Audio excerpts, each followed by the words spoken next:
Welcome to the 10th night of the backstage sessions at Signature Sounds. For this series running all winter, we're inviting music industry folks, podcast hosts, radio DJs, festival promoters, music writers, even artists themselves to interview an artist of their choice. Your donations fuel the series. We pay our hosts and artists from your donations and keep the lights on here at Signature Sounds. I'll start by telling you a little bit about our guest tonight. Named by Dance Magazine as one of 2019's 25 to Watch, Nick Garris was called the mild-mannered radical, mindful of the forms and conventions, questioning and playing with them so that they speak to us as aptly today as 300 years ago. Nick has been hailed by the New York Times for his dexterous melding of Irish and Appalachian dance and called the most inventive and expressive step dancer on the scene by the Boston Herald. He's performed at London's Barbican Centre, the Irish National Concert Hall, the Munich Philharmonic, the Kennedy Center. This year actually, he received the Michigan Heritage Award, the state's highest honor for traditional artists. I have to say, we miss Nick a lot. He comes to the parlor room to dance, and when he comes, the stage plot that comes before him is a giant piece of plywood that we go out and find in our storage barn and figure out how to haul it in one of our tiny cars and bring it over to the parlor room for him to dance on. These nights are magical when he comes our way, and he's one of the things we miss the most. Nick chose for his guest the artist Ty Defoe, who is a new artist for us, but certainly not new to the scene. Ty Defoe is from the Oneida and Ojibwe nations, an interdisciplinary artist, writer, actor, choreographer, director, Grammy Award winner. Ty has an integral approach to artistic projects, pulling in social justice messages, rooted through words, music, literature, theater, and film. Ty's awards include the Robert Rauschenberg Artist in Residence and the Jonathan Larson Award. Ty's works include Red Pine, The Way They Lived. I'm going to pronounce this wrong, but I'll try it and then Ty can correct me later. Ajiak on Turtle Island and Hear Me Say My Name. Ty's theater company is All My Relations Collection, the collective, and lots of current work in that area is going on this year. Ty has appeared in Netflix, in The Unbreakable Kimmy Schmidt, and on Broadway in Young Gene Lee's Straight White Men. Ty lives in New York City, which I should remind you is the land of the Lenape. Makes me cry. Ty loves the color clear. So let's bring Nick on. Hey, Lynn. Hey, Nick. I'm already falling apart. Did you see that? Thanks so much for the invitation. It's wonderful to be reunited with you virtually in this moment. I'm here in Michigan, what's now known as Lansing, which is the land of the Three Fires Confederacy, the Ojibwe, the Odawa, and the Potawatomi people. And I'm delighted to be with you. Oh, Nick, I can't believe how excited I am to see you. It's wonderful. And thanks for bringing the news from Michigan. Really appreciate that. Why don't let's see, we talked about doing this in a couple different orders, but why don't I ask you this question and then you can take the floor. You got to choose from anyone and you chose Ty. Ty was top of your list. Great list, by the way. And I just wanted to ask what put Ty there, although I can also guess that. Yeah, and you all will see soon as well why the first person that I thought of that I wanted to be in conversation with was Ty Defoe. Ty is a really inspiring contemporary artist who blurs and destroys the binaries between contemporary art and traditional art. And I find that incredibly powerful and moving, not only for our moment, for all moments. I think we have a lot that we can learn and be heartened from Ty, but also I think Ty's work exhorts us on to horizons, bigger horizons of thinking about making space for all people, and that feels really important in this moment. Ty's dancing is also something that I never, ever don't want to be watching. And we're going to get a sense for that, I think, tonight as well. That's so fabulous. Thank you. So, Nick, I think you prepared a welcoming performance for Ty. So I'll step off to the side here and watch that with you. And then we'll bring Ty on. Yeah, I just wanted to bring us all in, and especially to bring our guest of honor, Ty, in. This is a tradition that occurs in Ireland, especially if you are at a house party in Ireland. people might be gathering around, they might be holding onto glasses or chatting, sharing food and drink and conversation together.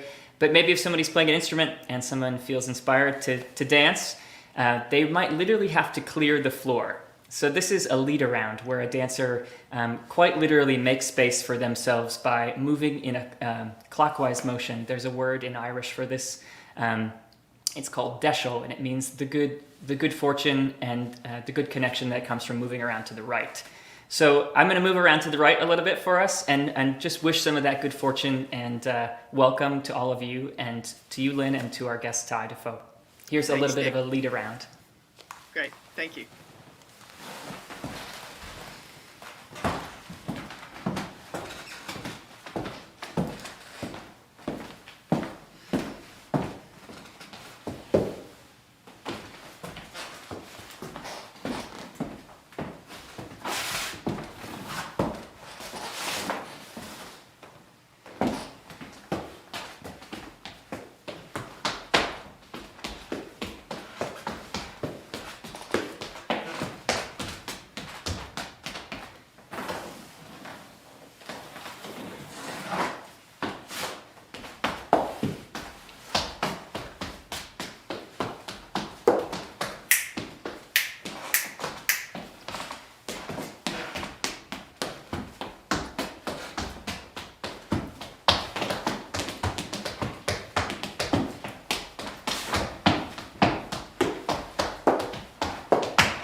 Well, my wee and diminished pandemic heart is full of joy. Thank you for that. My pleasure. A little lead around for us to welcome us in. Wonderful. Well, let's welcome in Ty Defoe. Hi, Ty. Hi, Ty. Hi. Oh my gosh, that was incredibly. Thank Glad. you. Thank you. You're very welcomed to this event. So, Ty, just a warm welcome to Signature Sounds, or our virtual world anyway. And I'm going to disappear from this screen now and leave this evening to the two of you. Thank you so much for being here. Hey, Ty. Hi. So nice to see you. Likewise. Oh my goodness. Can we just start by, where are you right now? Where are you?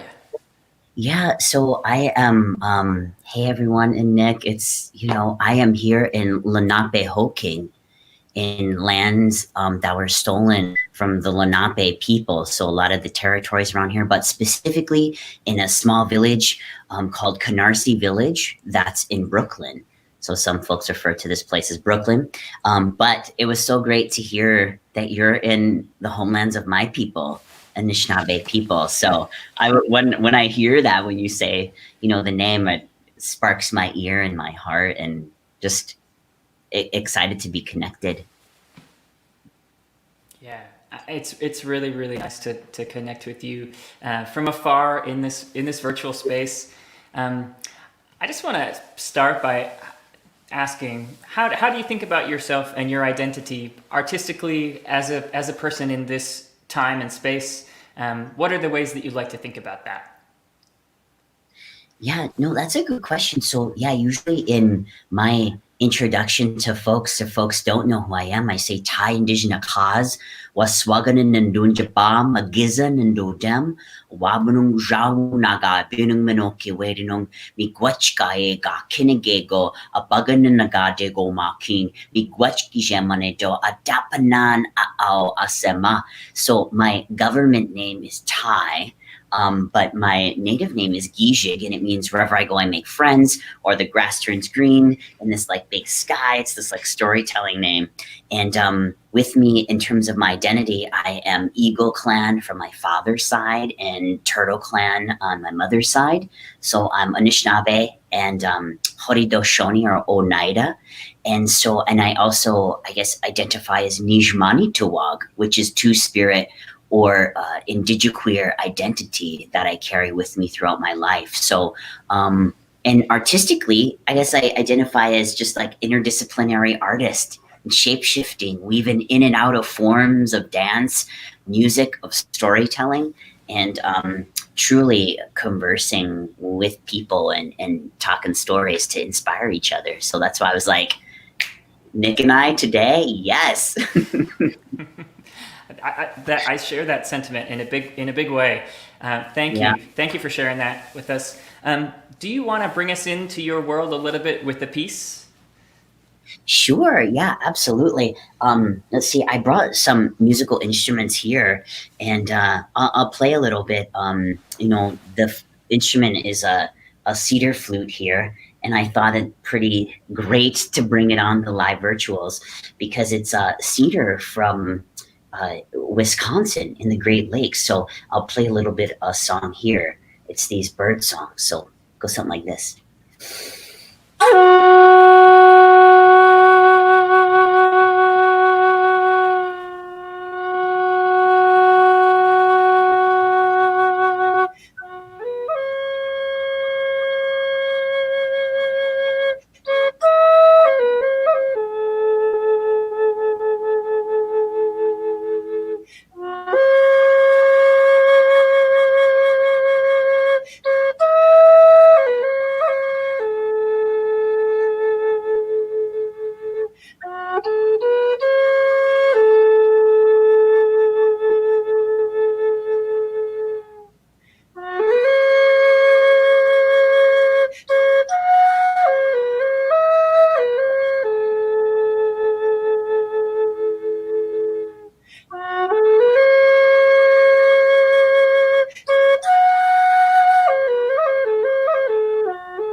Bravo, Ty.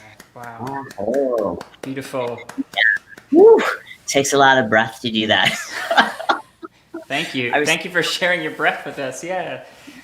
Oh, absolutely. I was thinking about when you were doing the welcoming, the long, stretch of your leg, just like stretching across the floor there, and the tension and release with that as well. And the sort of almost great amount of strength and dexterity that it takes to do that kind of movement with your body. So I kind of think about that when I'm holding out those notes, like how much breath it takes, like and what's going on inside to do it. So it's very cool. Wow, beautiful. And thank you. Yeah, in those moments, I think about the floor and like it's a claiming space for yourself to move, for a body to have some space to move, but also it's a sort of claiming for everybody. Like I'm claiming it for us in this time. So I hope that can hold us today as we share our time. So special as well, even the material of your instrument coming from the Great Lakes region. We have like a Great Lakes theme going on. Yes. I saw that you were, when you first came in and with the dance, you were making a circle. What is that very common in terms of like taking space, or what did that shape mean to you? when you were? I don't know. I mean, it seems like it connects maybe to a kind of an idea of sunwise motion, moving around that way. But at least from what I understand from people who are native Irish speakers, I'm not a native Irish speaker. I don't speak Gaelic, but there's this word that ties into a cultural idea in Ireland about that it's somehow good luck to move around to the right. So there's all these stories about people walking around wells to the right, or around the house, or to bring good fortune. The direction to go is this way. I don't know if it's the same way on in the stream, but yeah. Does that feel connected for you? And does it have resonances in the particular traditions that you might come from? Oh, absolutely, absolutely. I think, yeah, that's why I was like, oh, Nick's like going in the circle, making the circle, which I think is so great. And I brought some hoops with me here. As you know, when we first met, was actually in Michigan, and you came to a demonstration that I was doing with some youth, and it was at a camp where folks had these circles, and they were showing different native dances, and that's something when you made that shape, why it really resonated with me. But talking about that circle of life, and for Anishinaabe people in particular, starting with the east and then going clockwise in a lot of the circles when we turn and face different directions, noting that the sun is where a good place to start. And then, for in terms of clocking time and knowing what time is. But this hoop dance is one of the oldest native dances done. And so it was given to me when I was about 7 years old, and it talked about this great hooper, this great circle of life, noting that all things are connected in some kind of way, or interconnected or interbeing of each other. So, yeah. Wow. Yeah, I was going to ask you, because I know that your work as a contemporary artist spans many, many disciplines that, across music, dance, and in fact, I think in some ways you are like helping to collapse those disciplinary boundaries between what we think about as like movement, music, film, performance. It feels like your work really undoes those lines in a nice way, and it actually does feel like a little bit more circular or rounded in a cool way. Tell me a little bit more about like how you came up to learning hoop dance in particular. Yeah, well, when I was 7, I was given this hoop, and I had to dance with it. And I was a youth that didn't really like to speak in front of people. So I was always, hiding behind the legs of someone or in the armpit of someone else, so I had to learn the stories that went along with the dance. And the story that goes along with this dance spoke about this young person. And it was told to me at the time that a story took place a long time ago in this young person's village. And a long time ago in that young person's village, they said there was fighting, there was warring going on, and people didn't know what to do. And so this young person, out of all of the confusion, started crying and crying and crying. They said, "Ah! I don't know what to do." They said, my brothers and sisters are fighting and calling each other names. I don't know what to do about this. What kind of power do I have to figure things out? So they said that this young person ran off into the forest and put their head on a rock and started crying and crying and crying like that. They said that the sheets of tears were falling down from their face. And so they said in the story that Gitchimanidu, this great mystery, heard this young person crying and looked over the forest and saw this tiny little, like dark brown head with this tiny little braid in the back. And Gitchimanidu, this great mystery, they say, right? This great mystery, we don't even know what it is. It's being of sorts, this mystery, heard this young person crying and handed the young person one of these hoops, one of these circular shaped objects. And the young person looked at it and looked at it and looked at it and said, "What's this for?" And they said that Gitchimanidu said to make as many things in nature as you can, and your people will become stronger each year. And so that that young person, they took that hoop and they started dancing and dancing away, making all these beautiful trees and plants and flowers and animals and butterflies, things that they saw in nature. Okay, they recognize everything from the smallest blade of grass to like a giant soaring eagle, plants, flowers, animals, and trees. And that young person took all of those hoops around them. They had about 28 plus, and they went back to the village with those hoops weaving in and out. And there were their brothers and sisters still there fighting with their fists in the air.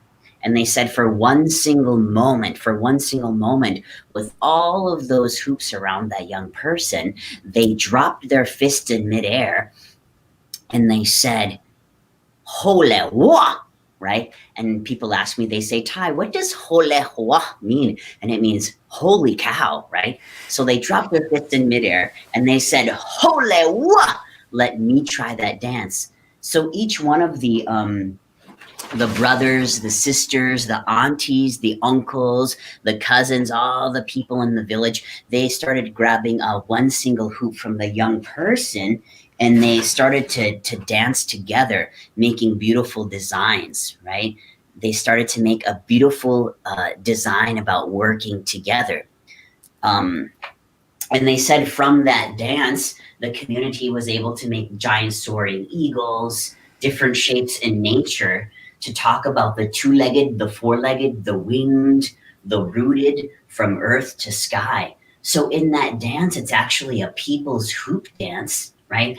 About working together. And so in the dance that was given to me of the hoop dance, and why I'm attracted to circles much, is because it talks about the interconnectedness of all things in that great hoop or great circle of life, noting that we'll all have to inspire each other to make a beautiful, great design. So, yeah, so that's the story, a little bit about the hoop dance, and also, Nick, how you and I first met when you came. And I'm so curious here about what brought you to, that place, the Zebu Wing Center in Michigan, and what called you as a person that lives sort of close to there to go there. And then also, like, what were some of your observations about, coming to that location? The Zebu Wing Center is not far from where I was born, actually. I was, at the time, I was working for the Michigan Traditional Arts Program at MSU Museum, interviewing traditional artists, and also thinking about ways that traditional arts are a sphere in which queer people, LGBTQIA plus people, share, express, and work out their identities through cultural practices of various forms. So I'd heard about your work from the Zebu Wing folks, from Shannon Martin, who said, you have to come meet Ty. So, and when I came into the room, I think I was late arriving to the camp, to the workshop. I asked permission from Shannon to come and see what you were working on. I know you were also building hoops that day, which was really cool to get to see. You were creating this and sharing this with a room full of young people. And their jaws were just as much on the ground as mine. But the special thing, that what made it even more important, is that they were part of the community there. They were part of the Saginaw Chippewa community. And so it was really, really special just to watch and to kind of be quiet and sit in the back and just like watch you and listen to you talk a little bit about this. And then to see them try the hoop, which was really amazing. And for you to share that artistry with them was really, really amazing. That's when at that first day, I just was sort of astonished by your movement. But then when we got to talking a little bit more, you shared with me a little bit more about the way you think about indigiqueerness. And that's something that was new to me.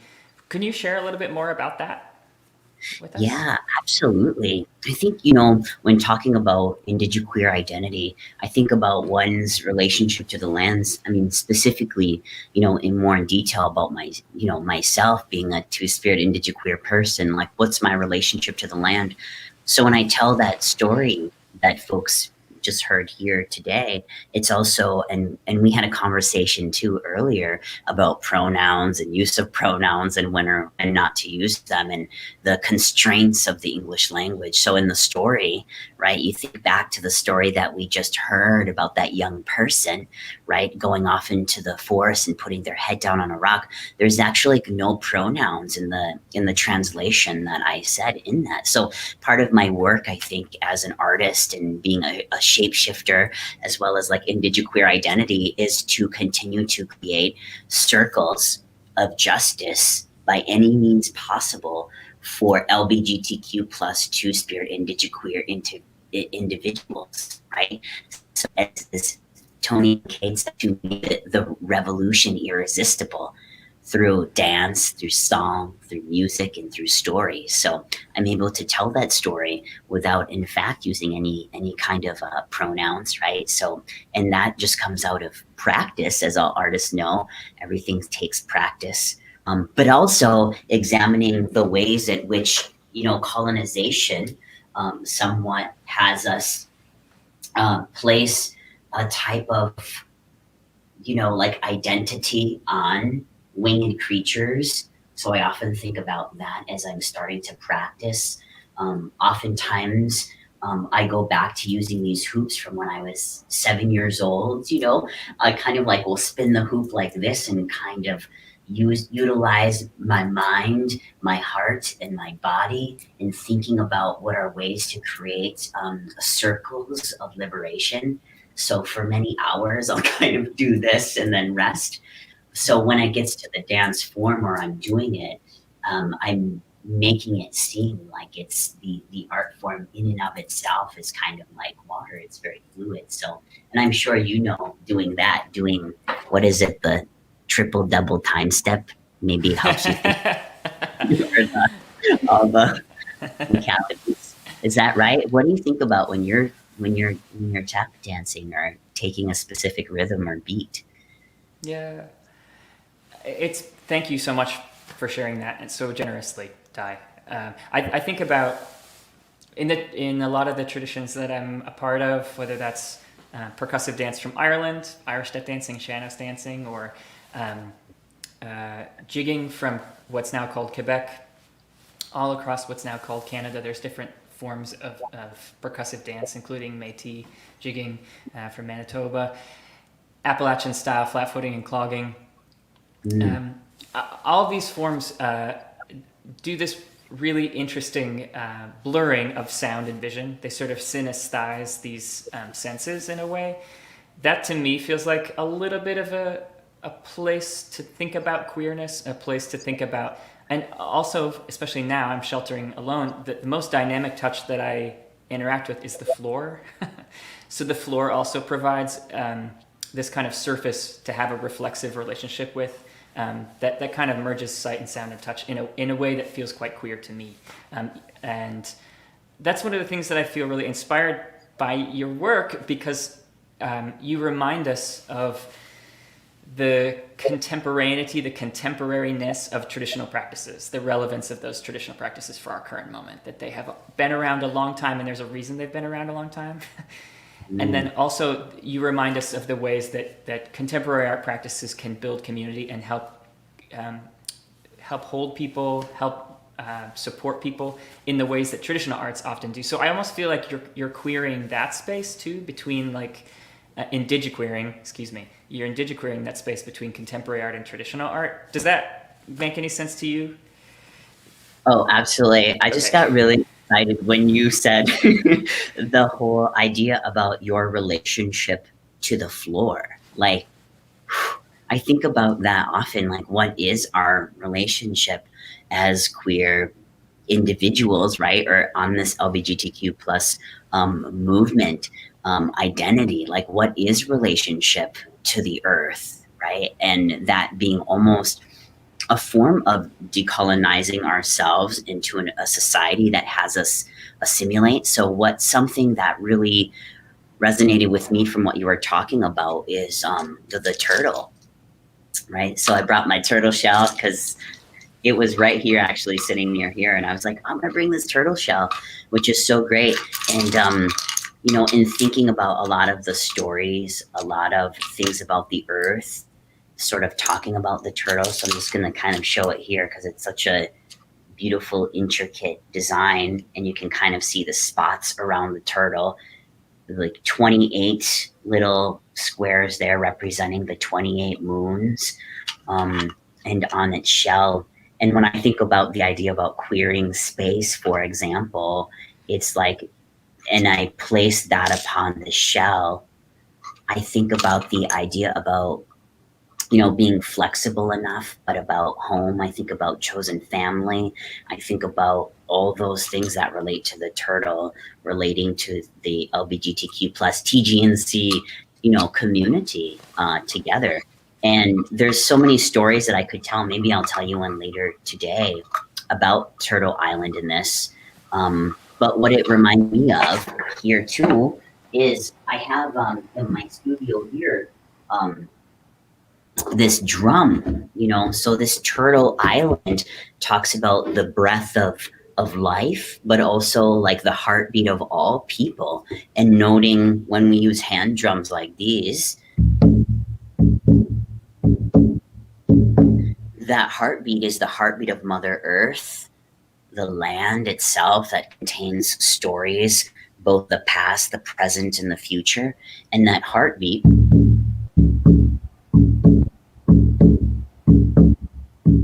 is the first rhythm or music that you hear. So when you're a small baby inside your mother's womb, it's the thing that creates a specific beat for each individual, then later to belong to a type of community, right? So that kind of teaching or lesson or anecdotal wisdom, right, relates to all people. So there's a specific rhythm. So I guess I was curious too if there's a specific rhythm that you naturally go to when you're dancing, if there isn't any kind of music on, that becomes important. I love rhythms in big threes for some reason. I like things that occur and for some reason, I know we've been thinking so much about circles, about hoops, and to me, those three bass rhythms feel quite circular. In fact, when I'm teaching, I often encourage my students to think about them like they're like the spokes of a wheel or the slices of a pie or the hands of a clock.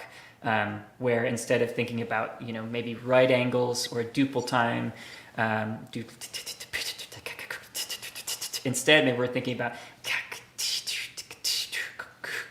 and it's funny, even when I do the lead around, I find myself dropping into that 3-beat kind of cycle.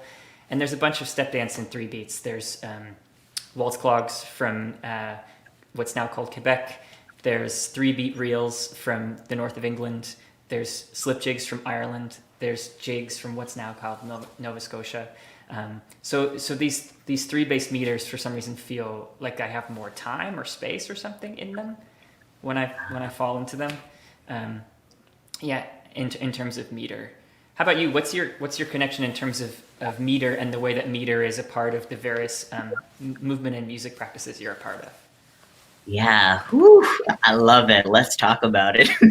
For me, it's essentially with that heartbeat, and you also thinking about the space in between rhythms and tempos. There's a beat that I'll play for you all that always my heart just like attunes to this beat for some reason. And when I sort of looked it up and asked people, it's definitely like an older sound that like almost forgotten and lost, and then created a resurgence again in Anishinaabe territory. So I'm still sort of researching about why that is, but the song kind of goes something like this. It's like,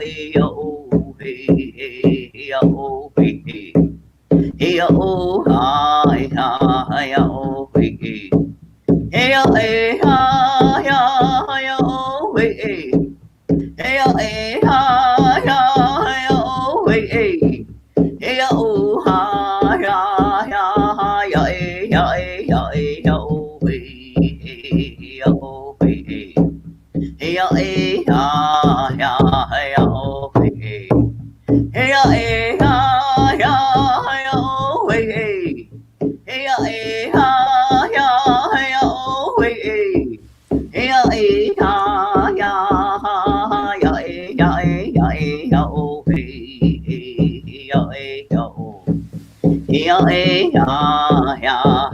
ya oh hey hey ya ya oh hey hey hey ya ya hey ya oh hey hey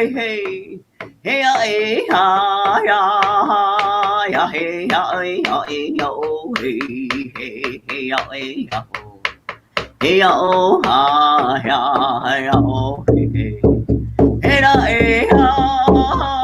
oh hey hey hey ya ya oh hey hey hey ya ya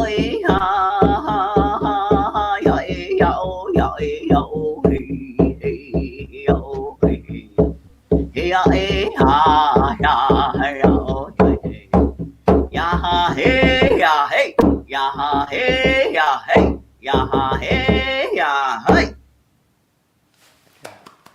Beautiful. Thank you, Ty. Yeah. Thank you for sharing that with us. Yeah, Wow. absolutely. What I love about it is, typically with the drum, as I explained before, it's like that heartbeat. It's like a very a simple one, and that one to me feels like, there's like some space in between the notes that they're also very uneven in a type of way, but at the same time smooth. And I love the sort of juxtaposition of those two beats coming together. And then how it sort of, the voice is creating another tempo that a little bit smoother.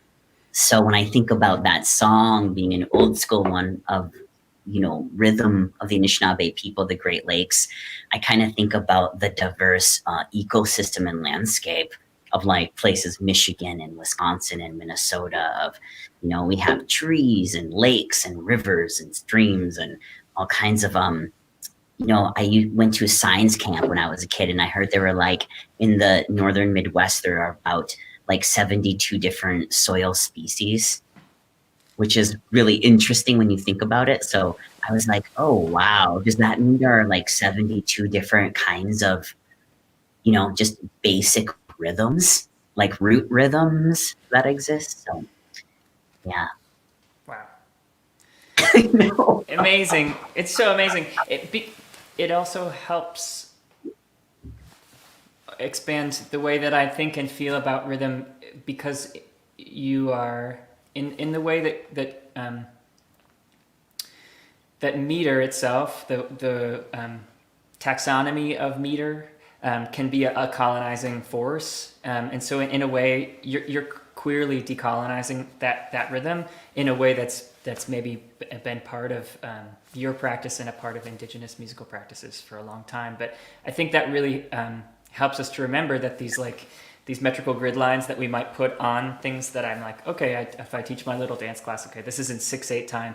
I think the way that you're talking about it is helping me to kind of to queer that space, to indigiqueer that space a little bit more. We had a conversation this summer, and one of the other things that I found really inspiring about your work is your engagement with improvisation. We got to talk about improvisation a little bit as a decolonial practice, as a queer practice. Can you talk a little bit about the ways that the traditions that you come from and the way that you make contemporary work engages improvisation? Absolutely. And with that, I'll start with some smudge spray. It's actually like an essence. Definitely like smudge spray. It's so great. So, typically in terms of like queering and improvisation, I often go to spaces and I love to sort of ritualize it and reinvoke it. So I'll have burning sage or cedar or sweetgrass, and my namekeeper actually gave this to me. So when I go to places like, oh yeah, you might want to like the space, and I'm like, oh, that's nice for improvisation, because oftentimes I think there's a type of fear around improvisation, in particular when you go to different organizations or arts places. Like you need to know what's going to happen. And I think the great thing about improvisation is like you have no idea. You get to go there and play. And I think play just in all as a decolonial act reinvigorates and reignites and re-inspires the imagination. And the imagination is a place that all people can create, for the betterment of themselves, for the betterment of other people. But I think the imagination, you get some really amazing things from it. So how I like to go is, we could do a little improv. That would be great. If you're interested, Nick, we could do some improv. I don't know how this is going to work, but we can try it out. I have this guitar here too. And it's interesting. I set the studio up. People can't see all around, but I have flutes here. I have a drum. I have the hoops, of course, you saw earlier. I have some other musical instruments on the floor. I have like seed pods laying around, for example. I have my turtle shell. I have this car. And so oftentimes I will just set some time aside and get just lost in a, like, for example, like a riff on the guitar.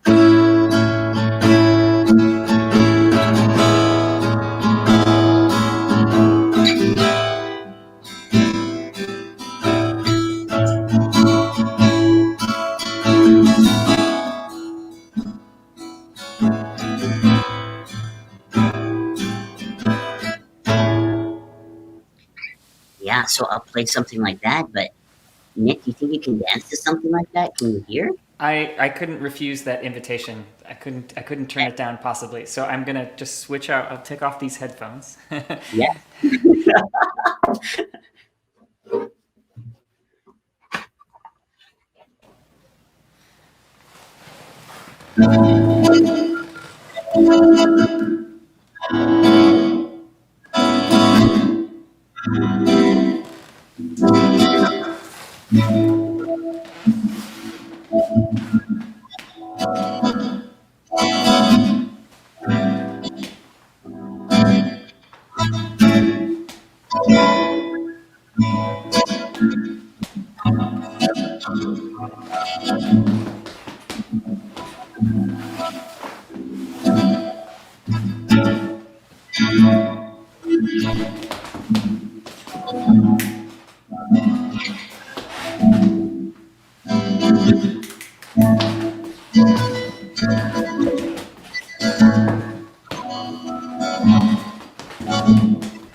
Nice.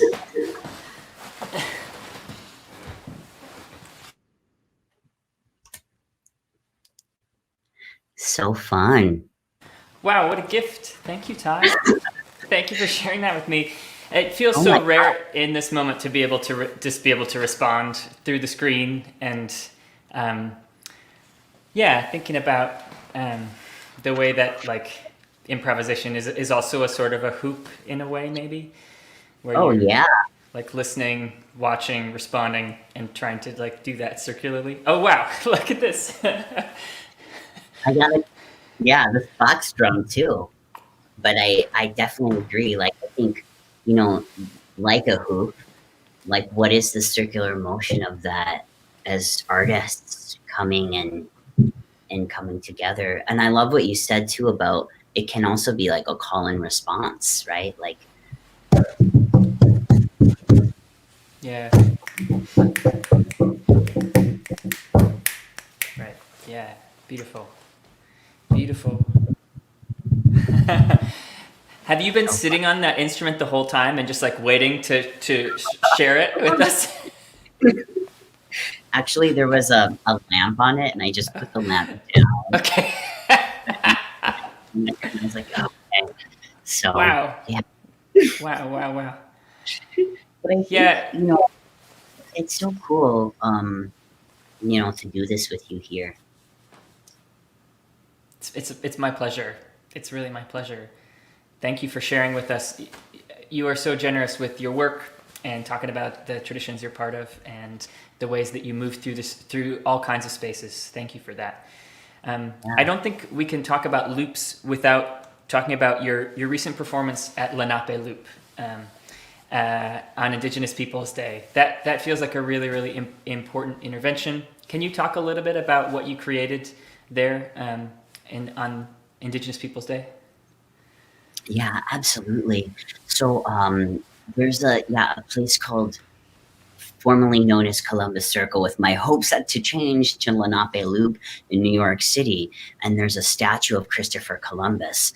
And I realize, often people who have a hard time with understanding why this is problematic, it's because, Christopher Columbus essentially annihilated a whole nation of people landing there with the Taino people, in specifically women and children, and sort of create a huge mass genocide essentially, and also misinformed individuals about the lands at which are now called Turtle Island, right? So Christopher Columbus, in 1492 landed in the ocean blue there and definitely referred to everybody as Indians. And in fact, there were over 500,000 different tribal nations, peoples, and communities all across North and South America. And I'm sure more than that, depending how you identify with the language groupings. So with that, it's a highly problematic symbol of genocide to Native Indigenous people for folks to uphold these types of statues. And so in New York City, the statue is covered by gates. It's like a gated, essentially, place that's should be open to the public because there's a park there. And so there's a lots of police officers and cops and various things. And I said, okay, how can I utilize art as a way to get people to pay attention to what's happening? So there's a movement called #Land Back that's going on about talking about reparations. And a lot of artists are writing songs and doing dances and saying, hey, look at this problematic statue. Let's talk about it. And specifically on Indigenous Peoples Day, which is a day of celebration, essentially, of uplifting the Indigenous people in your life and communities and cities. So I thought, I had some friends here that are part of the collective I'm from, the All My Relations Collective, as well as some close collaborators as well. And we started working with theater technologies to create different landscapes and different places to play. So we went to Lenape Loop And we had a car at the time, and so we put a generator in back of the car with a large donated laser projector, and we laser projected and took some images and a collage, and we projected onto the statue of Christopher Columbus, hashtag land back, with different protest signs and different people's faces and images of Native people, and we put it on there. So it was really, to some folks' surprise when they walked by. There were a significant number of selfies that were taken with this. There were a significant amount of conversations. And while I was standing there, I definitely, because here in New York, there's also just north of here, the nations of my mother's people too, like a lot of Haudenosaunee people, a lot of the building built by the Mohawk people in New York City, these large buildings. And so I stood there looking at Christopher Columbus with, we put the land back on the statue.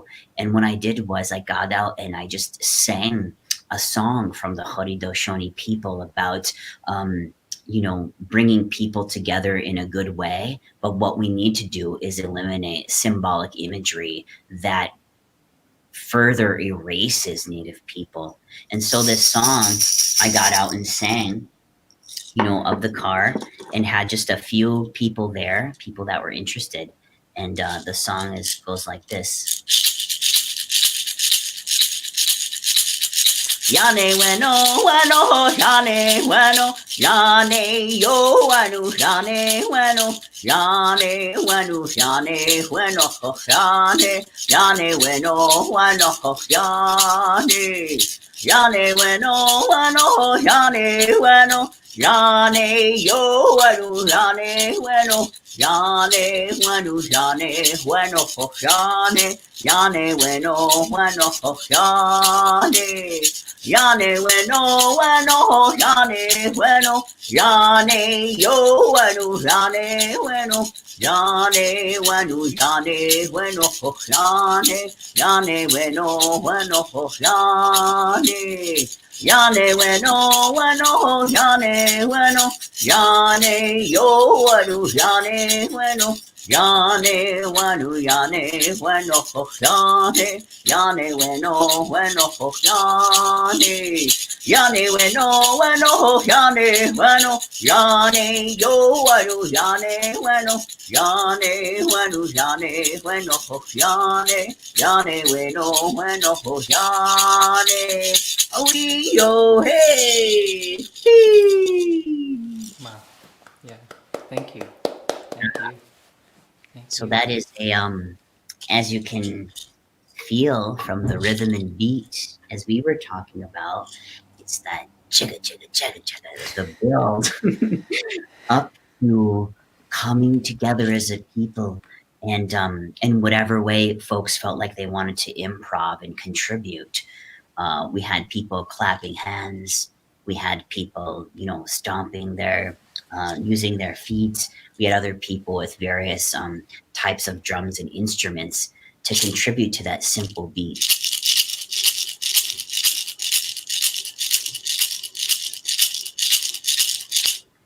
So it was really great in that way to give back to the people that were there, but also to take back things that were forgotten or stolen. So, yeah. Thank you. Thank you for talking about that and for sharing that performance with people who didn't get to see it. As our time is running short, where can people go to find out more about your work? I know you mentioned you have a story about Turtle Island that you want to share. I want to leave some time for that. But where can they go? Where can they learn more about what you're creating and what you're working on right now, especially how to engage with you virtually in this moment? Yeah, people could go to tydefoe.com or allmyrelations.earth. Mm-hmm. And I'm also on like Instagram and Facebook and those, social digital places. So I'm happy to engage. Sometimes I'll post things on there and, have a conversation with someone in there, or I'll post pertinent articles I think people ought to read, or artists that inspire me and I'd like to follow, or I'll amplify other people's works that I think are important right now. talking about social impact and engaging the arts in new and various ways. So, yeah. I that's how I first learned about the the project that you did in Lenape Loop. So it is really cool. Check it out, folks. Go to check out Ty's Instagram and website and the All My Relations Collective. Thank you for talking so generously, for sharing, for inviting me to improvise with you. That was wonderful. I feel super buoyed by it. Thank you. It was very generous, and you've shared so much, educating us, sharing your traditions, sharing your the way that you make the grass turn green everywhere that you go. So thank you for that. I just want to open and leave some space for you. I know you have a piece that you want to share, a story you want to share about Turtle Island. Yeah, I'd love that. And actually, I brought my eagle wings, and I feel inclined to use them. So, if that's okay Of with course, yes, the floor is yours. Of course. fantastic. So I'll bring these, I had them here, and it's kind of, sometimes it depends on the things and what we're doing today organically and how the conversation happens. But, I thought I would bring them out today because they say when you have these items, these were given to me, that you need to use them, right? They shouldn't be put away somewhere in a case or on your wall to look at and you never use them, right? It's the idea about practicing. And that's also like a life lesson in metaphor. I think that's really important, um, you know, both in terms of practicing, in terms of performance. And so here, kind of, if you can kind of see them, they're actually a giant migizi or eagle. And I wanted to bring these out because also it gives me a chance to use them, right? How important is that, utilizing these sacred and special gifts? And also, this is made by me and my mother. So they're individual eagle feathers that are sewn on one by one here, you know, and put together. So if I stand, you'll be able to kind of see the wing. Wow.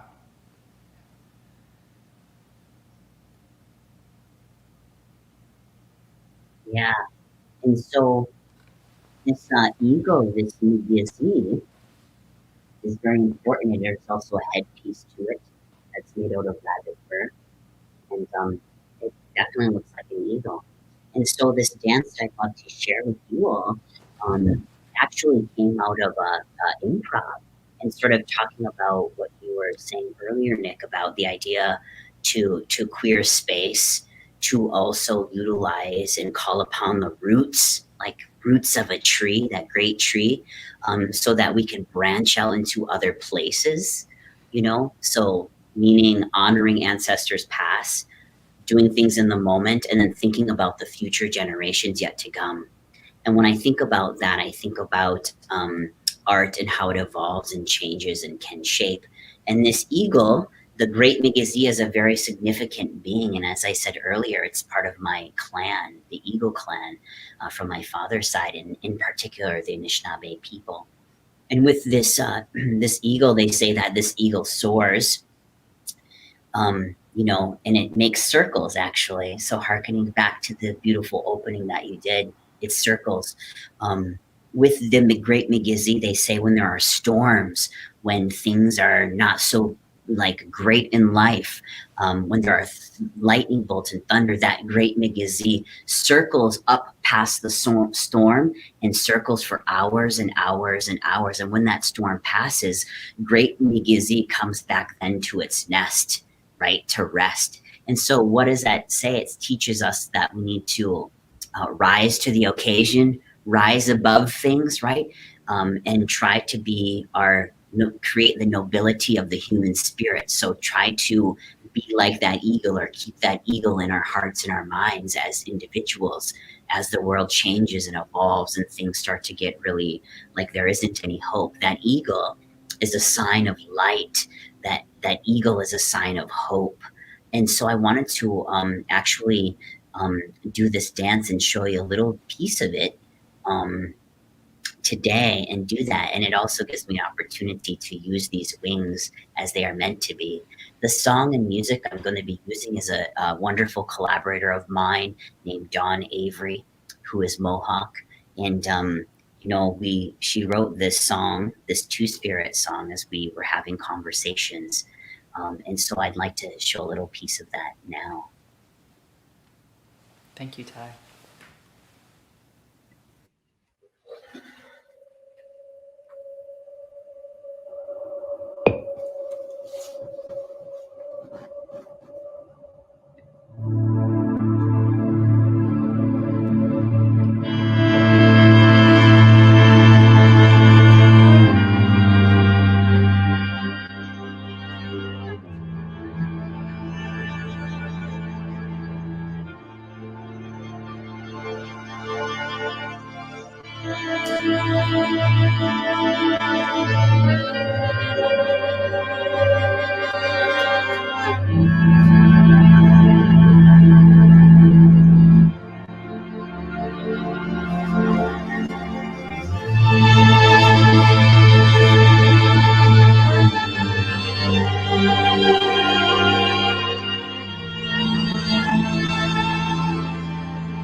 Wings to transform.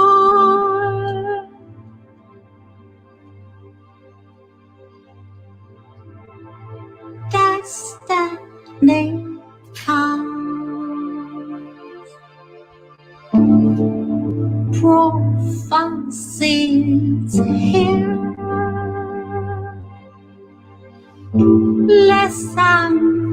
Listen to the dead.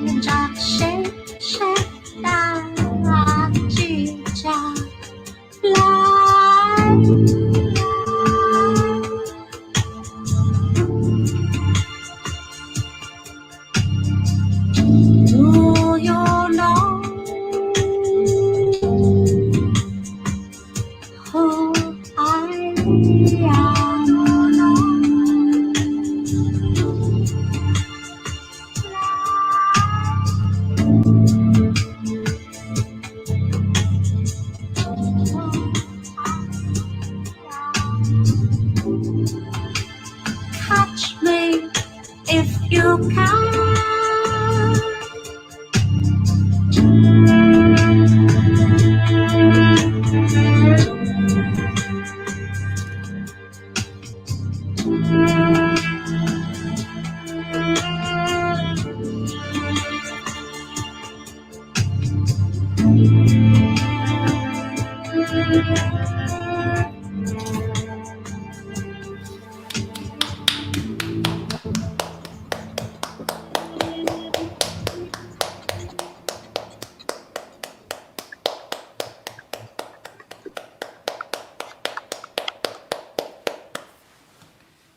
Wow, thank you for sharing that with us, Ty. It's amazing. Yeah. Thank you. It's good to do it. Appreciate you all. Wow. We appreciate you. We appreciate your work. We appreciate the way that you indigiqueer space, the way that you share your contemporary and traditional work with us, and the way that you blur those things. There's also going to be a link down here where people can support Ty and the Parlor Room. So be sure to do that. I just want to say a great big thank you to you, Ty. Thank you so much for joining us today. For using all the things in your space and creating with it in this moment. I'm totally inspired and in awe and very grateful that you're willing to share of your deep knowledge and just artistic wherewithal. Thank you. Oh my gosh. Thank you, Nick. I'm going to gift you this song. You gifted me to be here, Ah. and I'll gift it.